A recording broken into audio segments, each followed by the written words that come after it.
وصفتنا لليوم هي الانجل كيك بالجزر والجوز، خفيف وطعمته ولا أطيب. منخفق 3 زلال بيض لمدة 5 دقايق. منزيد نص كوب من سكر الفركتوز تدريجيا.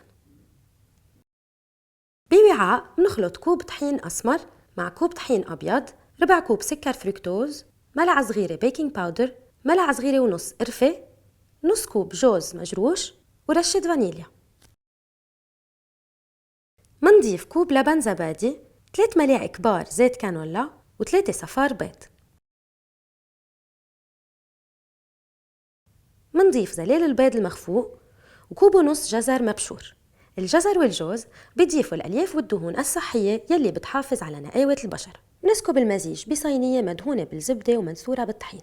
كل حصة من هيدا الكيك بتحتوي على 130 وحدة حرارية. وهيدي كانت وصفتنا لليوم. صحتين.